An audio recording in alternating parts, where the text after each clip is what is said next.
top of the world, like nothing's ever gonna bring me down. This feeling got me flying high as a bird. I may never touch the ground. It may not be my birthday, but I just wanna celebrate. I just wanna celebrate. Water heater. Because I feel like you're gonna be so distracted. No, I had to get out of it. Yeah. So if any plumbers, do plumbers, is that water heater? Or is that something different? I literally don't know. You think I know the answer though, that's funny. We have cold water. So if you smell us right now, we don't smell good. That's how we're starting. Yeah. But despite the cold water, people, be good human. Be a good human. You're sticking your tits out like. That's what I'm supposed to do. Be a good human. Be a good human. You're sticking your tits out. I'm trying to match you. Exactly. We should. It's like fucking Nipplegate all over again. I want to make sure that my. Yeah, you started it. Take that. Be a good human, even if your hot water heater goes out. Episode 38 of the Waft. Here we are. I'm Dwight. And I'm Emily. And we are life enthusiasts who own and operate a 6-figure business, and we are still in 5 figures of debt at Cycle Bar West Omaha. Welcome. I was actually thinking about that when I was falling asleep last night. What it's going to be like when, like, we're counting down, like 4 January, figures a day debt. when you submit that final payment. I wonder what it's going to feel like. I don't know. That's gonna be fucking Come on insane. this journey with us from $500,000 of debt to 0. Riveting stuff. Yeah. Yeah, so here we are, 3rd straight week. We are coming to you live. Well, not live. You watch us on Thursdays. We record on Saturday or Sunday. Week. No, it's 3rd. No, it's the 4th. I think it's It's the 4th because I just know our outfits. So like son of a the bitch. first She time. is her favorite words. You You're are right. 4th Yes, week. it is her 4th week. Because it's our 3rd. We're 3 for 4 on And the matching outfits. outfits, yeah. On matching outfits. Shit, I forgot to start the timer. We're pretty. I 2 got minutes in. it. I got it. We're 2 minutes in. There we go. Got it. 2 minutes. I don't know about less than 2 minutes. So here we are. Uncharted waters for me right now. Sexual joke. There it is. Check. Intern, not intern. You're our producer. Yeah, she's no not one. an Yeah, intern, she's not, a producer. You're the producer, Yeah. editor, producer. Jess. She has the question for us this week, and she wants to know what fitness means to us personally and how it fits into our daily lives, since it is our fucking daily lives, our literal job and life. Because to elaborate, she's all into music, so when it kind of just like encompasses you, that's what she wanted to know, how fitness works into our life, since it encompasses our life. Yeah. I think first thing first, when I heard that question, like I don't consider when I teach, like that's not a workout to me. It's not our workout. Yeah, it's not our Your workout. Yeah, so I don't like, yes, I'm active and I'm working out, but to me, that's not my workout. So I work out on my own 5 to 6 times a week. You always take Let's be you real, take so. my class. You take my class 2 times a week. I take class twice a week. I take Dwight's class twice a week, and then I do weightlifting or yoga or other things. But like, I don't consider my classes workouts. So I wake up every morning and I work out, and then my classes are just my job. So Yes. yeah, I view like my fitness as completely separate from my classes. But I think you and I have a different viewpoint on fitness, and it also I think ties into like your past with your eating disorder and whatnot. Yeah. So for like me, fitness is honestly daily. It's different. Like last night, fitness was like all about fitting this pizza that we got into my mouth, and it was fucking glorious. So some nights it's just like don't really care, because when I was pro wrestling, I was trying to get jacked and like look super good. Never had a 6-pack, but that was the goal. And now it's just like, got a smoking hot wife. She's stuck with me. Mm-hmm. So I just, if I blow up there, actually I don't like that. But fitness for me is just like, as long as I look in the mirror and I go, I'd fuck me. A little callback to a earlier episode. That's all I care about. So if I go a couple of days without the gym and I start to feel like a sack of shit, then I got to get in there and, boost the endorphins. But it's really just about feeling good, staying healthy. I want to live long, but I don't go psycho where I gotta go in the gym every day to make sure I'm getting swole and all that other meathead stuff. I have to work out every single day, and I am really bad at it. Like, I should take a day off, but I have to move my body every single day, but it's literally just for my own, like, mental health. Because movement is medicine. Like, it releases endorphins and it makes me feel good. And so, like, I wake up every morning and I do something to move my body. It used to be, like, obviously really toxic, but now teaching has honestly made me have to practice what I preach. Because I say it all the time in class, like, give yourself grace, honor your body, do what feels good for you today. And I think saying that over and over again for almost 1,000 classes now has made me be like, okay, Emily, like, you have to do the same. So I don't have like a workout regimen. I now more than ever just listen to my body. So if I wake up and I feel like stretching, I do that. If I feel like weightlifting, like usually on Mondays, I weightlift, but last week I didn't feel like it. So I went into the studio and I rode my bike. So I think now, like, I've learned to listen to my body and literally be like, okay, what is my body craving today? And then I just go do that. But yeah, I have to move my body every day, and I don't consider my classes a workout. So listening to your body. Yeah. Let's roll with the punches here. Yeah, I had an epiphany this week. Word of the day, epiphany. Epiphany. We used that yesterday. Epiphanies. In Rebecca's presentation, she had epiphanies, and you had to Google it. No, I know what epiphanies are. Breakfast at Epiphanies. It's a great old school song. That is Breakfast at Tiffany's, Dwight. Yeah, you lost me there. Some people will get that reference. Anyway, so we obviously decide everything to do with Cycle Bar West Omaha, and last week we were having a discussion on pricing.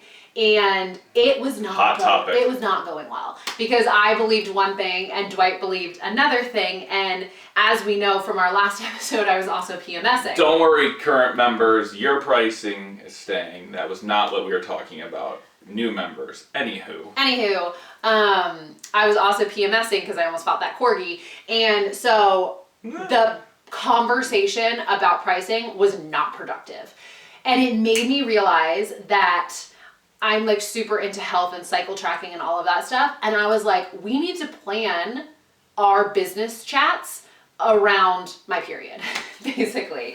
Because like there's some weeks, and I'm sure women can understand this, where like everything he fucking says makes me so pissed. But it's not him, it's literally my hormones. And so period. Like that conversation about pricing was never going to be productive because my hormones were raging. But then like right after my period, I'll be like way more calm or energetic or have different, emotions. And so I just realized that we need to plan our business. Like, okay, we're about to plan November. Let's not do it. Is the period, are we good? We're good. So it's like, let's not do it. But it's all around honoring your body. Like as a female, you can't control those things. Like that is natural. You're gonna have these natural flows where like some days you're sad, some days you're energetic, some days you're hormonal, some days you're really bitchy. And unfortunately we have to talk about business all the time, but there are those discussions where we already disagree. Yeah, let's just not talk about it. So it's like, why would we add the pressure of doing it when I'm not in the best state of mind? I mean, you just gotta hand me a card that says like next 5 days. Like I can usually tell, but like then I just can like look at the card and make a check. Okay, not today, not today. I think it's so annoying though because I don't have that. More businesses should do this, but like in general of like, and if you're a female, you probably know what I'm talking about, how you have these ebbs and flows throughout the 4 weeks of your cycle, but it's like in the male-dominated corporate world, like no one's ever like, okay, you can take 2 days off when you're on your period because you're dying from being a woman, or when you're having those like down spouts, like you can't tell your coworkers like, hey, I'm just not like in a productive mood today, because guys, whenever I'm in a bad mood, it's like, oh, you're pissy today. What?